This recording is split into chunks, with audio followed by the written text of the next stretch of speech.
Golden State Media Concepts bring you Book Review Podcast, a haven for bookworms of all ages and the widest genres, from mystery to memoirs, romance to comedy, fantasy to sci-fi. If you love to read, this is a podcast for you. It's the Golden State Media Concepts Book Review Podcast.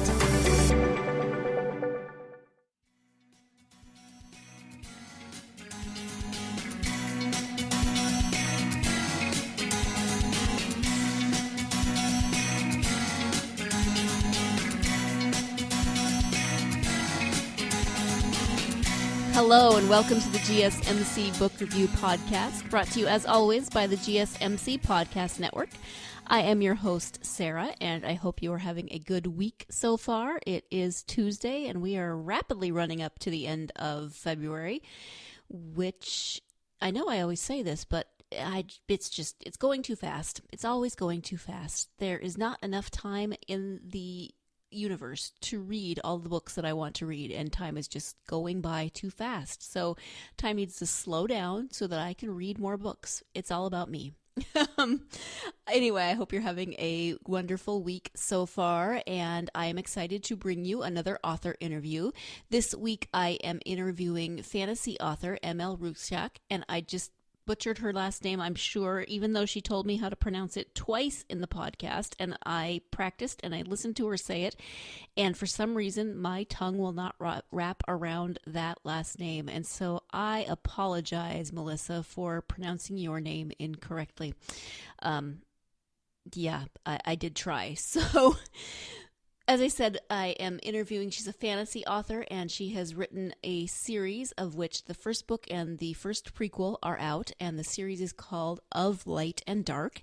I'm going to read you the description of the first book so you get an idea of the series itself.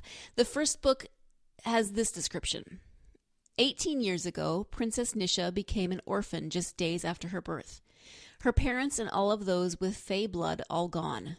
All consumed by a fire that none had been able to stop.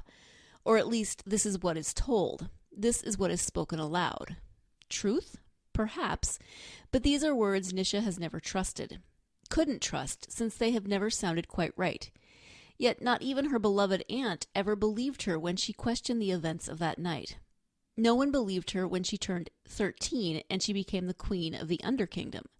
They didn't trust her when her powers and natural abilities began to grow to frightening results. That was fine. If they didn't want to believe her, then once she was home and crowned Queen of Dark, then she would show them. Once she was queen, then she would find every answer that she had ever wanted. It wouldn't matter who or what stood in her way, for she would show them why she should be feared. She would show them what was created when her parents were stolen from her. For she is Nisha, and she is the daughter of the darkness. So again, that is the description of the first book in the series of Lite and Darke. It is called The New Reign. It is followed by a prequel, which always sounds kind of funny. The prequel was written, because it's a prequel, it was written after the first book, and that is called The Fallen. So there's 2 books out currently. The third one, Secrets and Betrayals, is coming out on March 20th. So there are currently 2, almost a third, and then definitely a 4th, and she's not sure if that will be the end of the series or if it will continue on from there. You can listen to the interview to find out why that is. So as I said, this is a fantasy book, and it is there's some very detailed world building going on here. There's so many elements of different fantasy novels that I have read, all thrown in together to create this really intricate and interesting world that as you read through it, you get more details, and those details are still being filled in. That's one of the things about this book, is that you get some of the details, but then those are going to be filled in more as you continue through the series, as you read the prequels that are going to fill in a lot of the gaps that you might feel are in this book as you are reading. Another interesting thing about this book is that there are deliberate typos and grammatical errors throughout, which is an interesting choice, and Melissa does talk about that. She talks about the reasoning behind it. And her reasoning actually helped me because for me, it was very hard to read those grammatical errors and typos.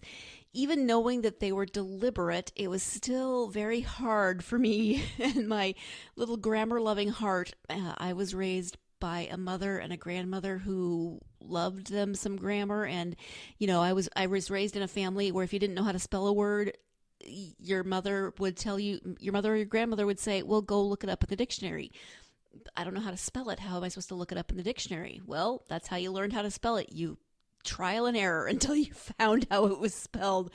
So it's obviously not about me, but that did cause me some discomfort as I read this book. But it did help knowing that there is a reason behind those errors, and I am very intrigued to find out how that's all going to work out, how it's going to come together, why those typos are there, how they play into the story, how that's all going to work out. So it's a very different approach, and it might not be everyone's cup of tea, but the story itself, I think, is intriguing enough that you can get past those errors. And, you just have to shut down that part of your brain that's like, no, wrong, red pencil. And I like the characters. I'm intrigued to find more of their stories. There is a community that surrounds Nisha that includes her aunt, who's mentioned in the description. It includes her cousin, who is she is the crown princess of Light, and they are kind of opposite of each other. They're kind of the opposite side of the same coin, Light and Dark, and because of that, they shouldn't get along, but they do, and their relationship is very loving, very sweet, but also, they're like, they're cousins, but they're very like sisters. So they have that sisterly relationship where they kind of squabble and pick at each other, and they know how to push each other's buttons. There's also her cousin's betrothed, David, and then we meet Nisha's betrothed, Ethan, and he has his own story that is interesting, and I think definitely going to come into play as the series goes on. So I liked the secondary characters. I'm intrigued by this world, and I am interested to see where the story goes. So enough out of me. Let us turn now to that interview, and I'll let Melissa talk more about her series.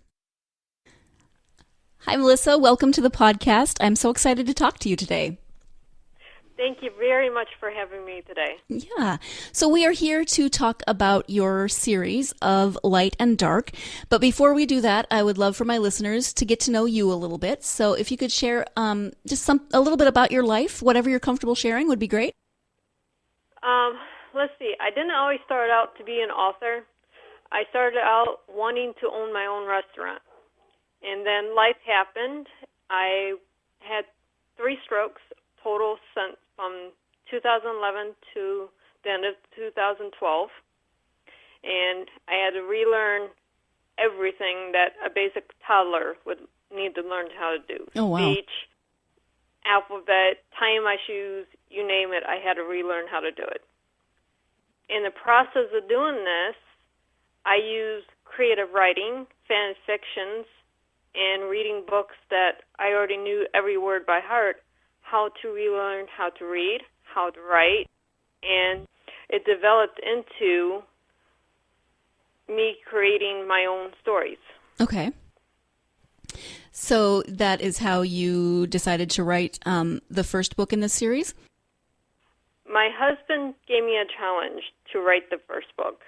He challenged me since I was writing fan fictions, and he enjoyed reading over my shoulder what I was writing.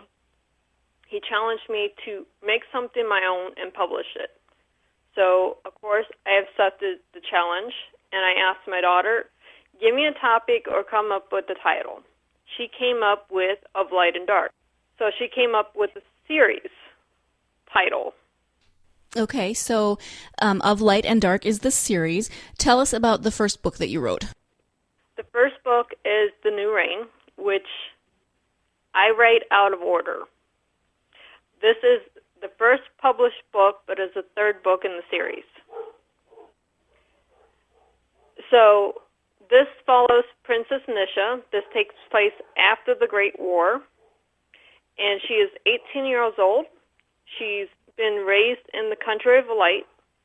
She is the crown princess of dark, and she is going home for the first time. Right. Now she's also being crowned queen, and she has to learn the rules and everything of a kingdom she's never stepped foot in. So there is your initial introduction to the first book in the Of Lite and Darke series. It's called The New Reign, and we do have to take a brief break before we come back. So remember where we were, because I do have a follow-up question that pertains to what Melissa was just talking about. So we are going to take that quick break. Stay tuned. You're listening to the GSMC Book Review Podcast, and I will be right back. Want to find out what movies to go see? Then check out the GSMC Movie Podcast. It's your ticket to the latest movies, whether it's a new blockbuster event, romantic, comedy, or action flick. This show has got it all covered. They talk some what to go see now, don't bother, what's hot on Netflix, and everything in between. That's gsmcpodcast.com/movie-podcast. When it's all about the movies, it has to be this new show. Don't forget to like them on Facebook and follow them on Twitter. Visit gsmcpodcast.com for more info.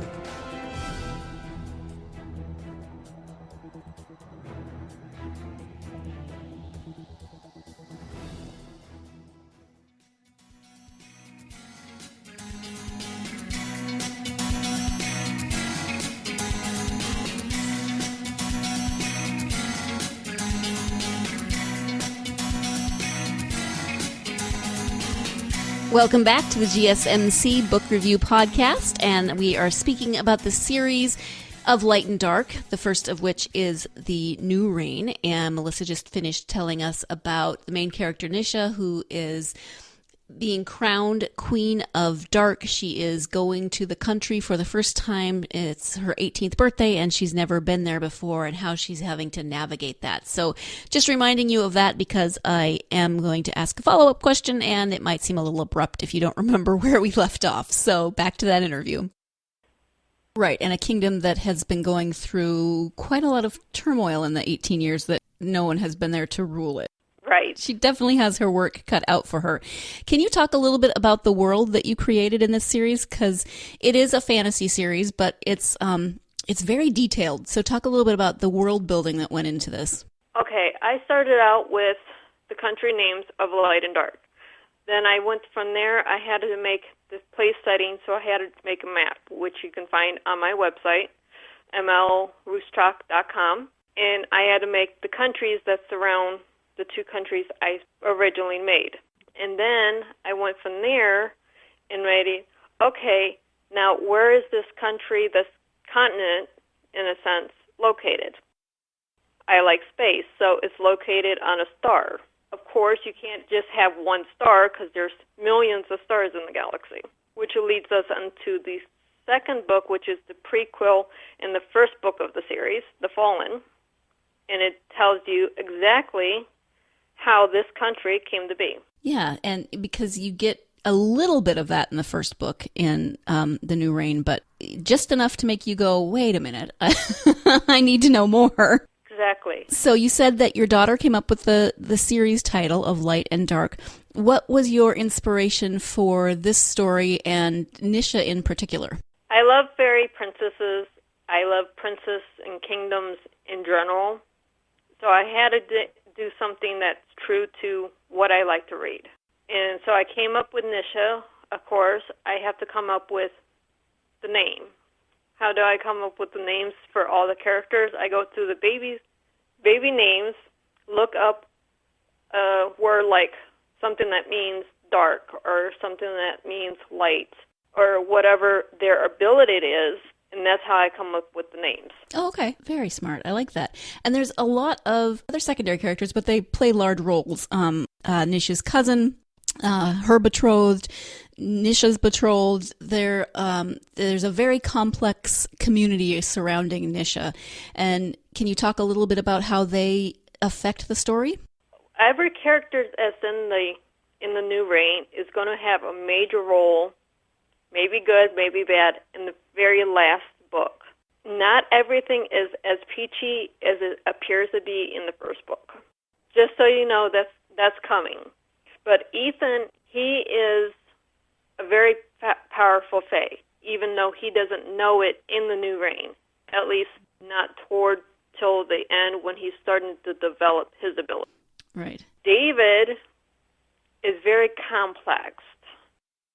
He isn't just a Fae, he's half Fae and half a creation that I call a Draken, which is bovine with a scorpion tail on the end with a lion's tail at the beginning. It's very complex what he is. He's just a bunch of random animals thrown into one character. But his race is the defenders, the protectors of the Faian race, what are the Fae. And I like David because he he provides a little bit of comic relief in his. He's very fierce, but he's very casual about the way he talks about just eating people that threaten his family. Yes, he's the comedian of the book. Yes, he's the protector. Don't get me wrong, he's not something to be trifled, but at the same time, he likes having fun and joking around. Yeah, and he's very loyal and even though he's very ferocious, he's also very kind to the people that he loves, it seems. Yes. Are there any autobiographical elements in these stories? In the New Reign, no. Okay. Or in the Lite and Darke series as a whole. However, next April, I'll be coming out with a murder mystery that does have some autobiographical characteristics. Not a lot, but there are a few things that I hint about that do connect to my personal experiences. Mm-hmm. And do you have a title for that book? That one is A Mother's Sin. Okay, and that comes out this April? No. That's April 2019. Okay, thank you. So that is coming, and it's coinciding with Child Abuse Awareness Month. All right. Thank you for that. You mentioned in the beginning of this book, in your author's note, that there are deliberate typos and grammatical errors throughout the book. Can you talk a little bit about that and the decision to keep those in, as well as people's reaction to the writing? I can't go into too much detail, but there is a reason that's going to be revealed in the very last book that explains every single error that there is. Because there is a character coming out that will explain everything. Okay. And I can tell you her name is Natasha. Now, that book will have some autobiographical type hints in there. Okay, interesting. So was it harder to write, putting in deliberate typos? What I did first, I wrote the book. Then I fully edited the book. Then I went back and added the misspellings, the wrong words, the grammatical errors, and stuff like that. Mm-hmm. Okay. And you mentioned also that your daughter was your editor? She is. That sounds lovely. She is my little grammar Nazi. She's going on 15 right now, but she's very particular in spelling, grammar, in English in general. And she gets so mad at me if I misspell something in my rough draft. So she clearly, I'm sure you've talked to her about the way that the typos and such play into the ending of the book, but does it drive her crazy to read those typos? It does. Yeah. She actually takes, I love her, I do. She takes stuff out, then after she's done editing, I have to go back and add stuff back in. Oh no. That's not terribly helpful. But she also adds things to the book. She'll rewrite an entire paragraph for me if it needs to be a better read. Mm-hmm. Okay, so that sounds like you have a really good working relationship. That's a fun bond that you can have with your teenage daughter. Yes. So how was writing the prequel then? Was that writing process any different from writing the first book? Well, actually, it was a lot easier to write the prequel than it was to write the first book.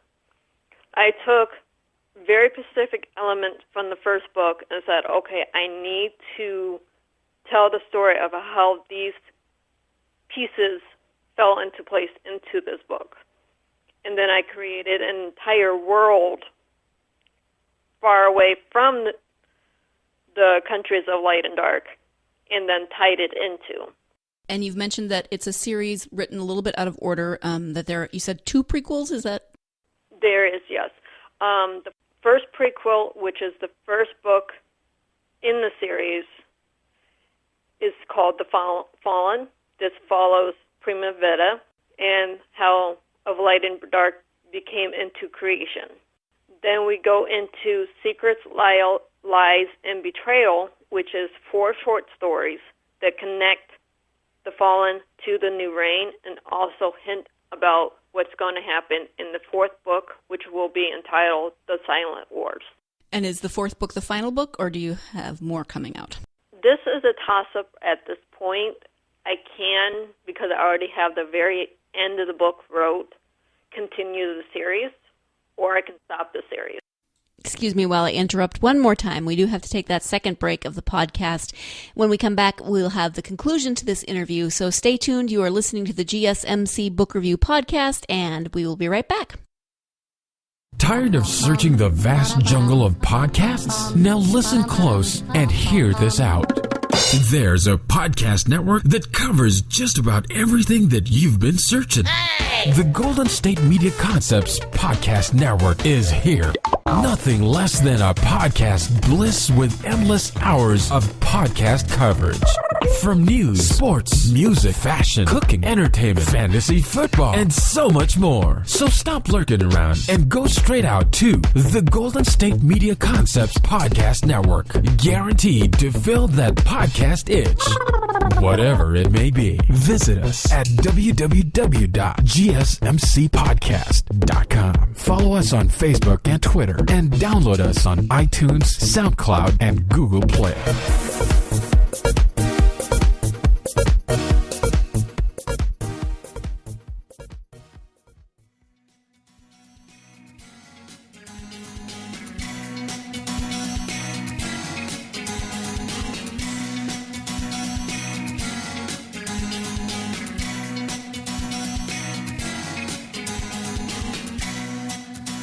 Welcome back to the GSMC Book Review Podcast. I am interviewing author M.L. Ruscsak, still can't pronounce it, so again I apologize, about her books in the Of Lite and Darke series, of which there are 2 out currently. We are discussing The New Reign, and the prequel is The Fallen, which we also discuss in this interview. So here is the conclusion to that interview. Would you recommend for people to read them in the order that they're written, or in chronological order if they were to read the entire series once it's out? There's two ways to read the story. You can either read it in the published order and see the grammatical problems being fixed, and there's a reason for that. As they get better throughout the series, they get almost completely eliminated by the 4th book. Or you can read it from The Fallen forward and follow the story that way. It's really up to you and how good you are at guessing at where the story's going. Okay. So you started writing this after your stroke. You didn't want to write originally. How do you fit that into your day? Is this something that you try to do every day? Is it something that you have a certain schedule around, or how does your writing schedule look? My writing schedule varies day to day.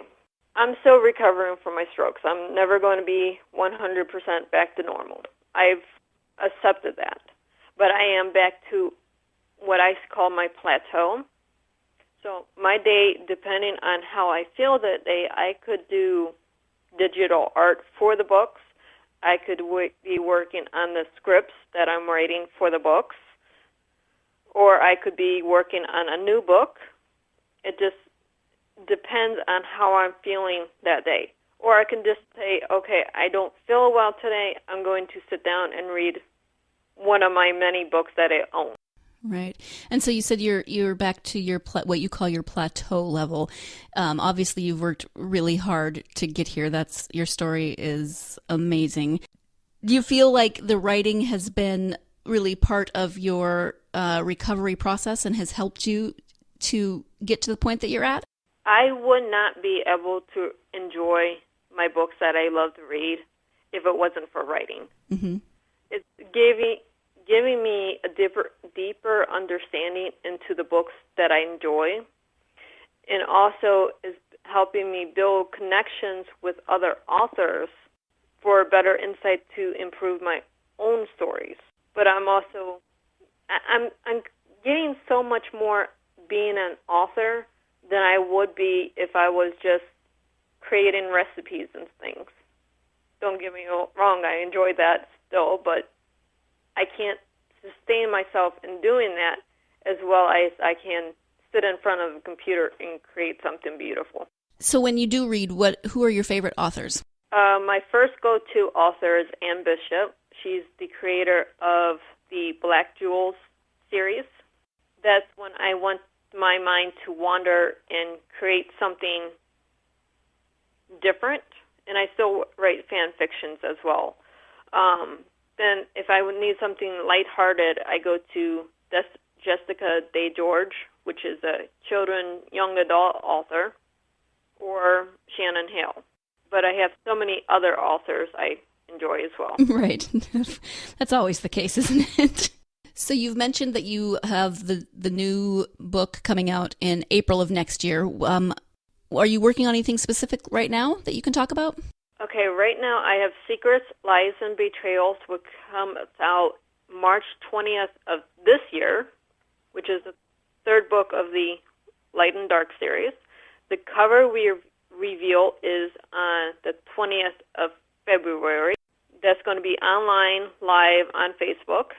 So you can find out more if you need to get a little deeper in understanding with that. I'm also doing an Ask Me Anything event during the live reveal.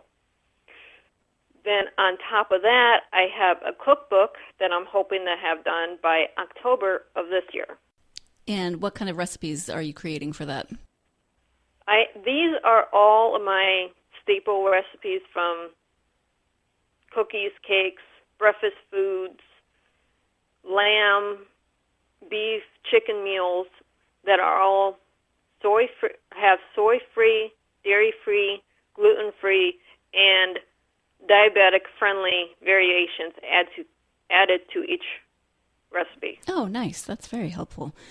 Where you mentioned Facebook Live, and you mentioned that you have a website, which you gave us the address to, but can you say that address again, and also where else people can find you on social media? Social media, you can find me on Facebook. You can look up Of Lite and Darke, which will take you to my author page, which is where the live reveal goes to. Or you can find me at my website, ML.Ruscsak.com. Say once again how you pronounce your last name? Ruscsak. Okay. See, I would not have gotten that correct. But so thank you for that. I love interesting last names, but I do not always pronounce them correctly. Oh, it's okay. It took me 2 years to figure out how to pronounce this.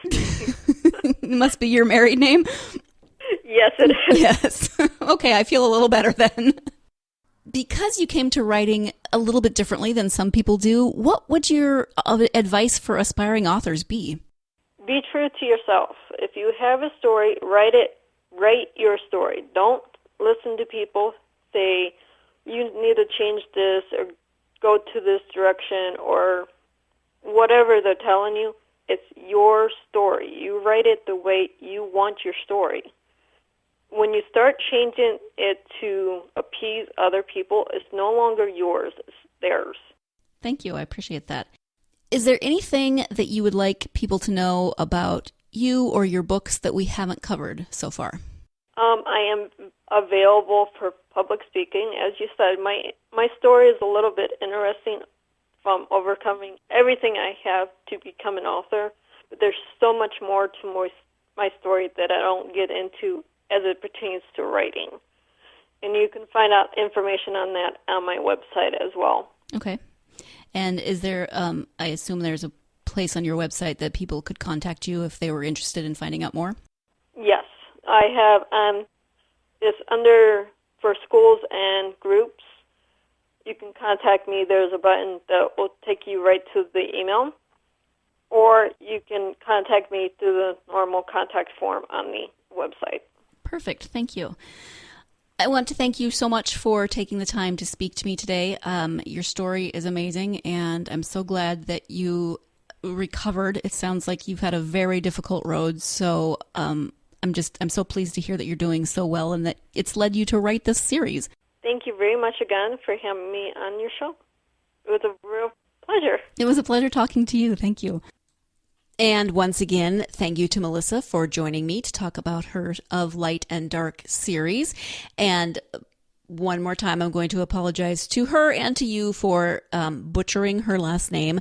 I swear I practiced, but it just would not come off my tongue today. I do apologize to all. Thank you again to Melissa, and thank you, my listeners, for tuning in, for joining me on these wonderful interviews that I love doing, and I hope that you love listening to as well. I hope that you will continue joining me. I've got lots of great interviews lined up in the weeks and months ahead, so looking forward to that, looking forward to sharing those interviews with you. In the meantime, you can find all of our podcasts at www.gsmcpodcast.com. We have a variety of different shows. We have 20 shows on air, so there are all kinds of topics. I'm sure you can find something that might intrigue you other than books. If you are interested, you can download those podcasts on iTunes, SoundCloud, Stitcher, Google Play, any app that you use for your mobile device, and you can follow us on social media. You can find us on Facebook, Twitter, Tumblr, and Instagram, GSMC Book Review. We also have a blog, as a reminder, and that blog address, which is listed in the show description along with all the social media links. The blog address is www.gsmcbookreview.blogspot.com. Thank you so much for joining me. Join me again next time. But in the meantime, get yourself out there and get lost in a good book. Thank you. You've been listening to the Golden State Media Concepts Book Review Podcast, part of the Golden State Media Concepts Podcast Network. You can find this show and others like it at www.gsmcpodcast.com. Download our podcast on iTunes, Stitcher, SoundCloud, and Google Play. Just type in GSMC to find all the shows from the Golden State Media Concepts Podcast Network. From movies to music, from sports to entertainment, and even weird news. You can also follow us on Twitter and on Facebook. Thank you, and we hope you have enjoyed today's program.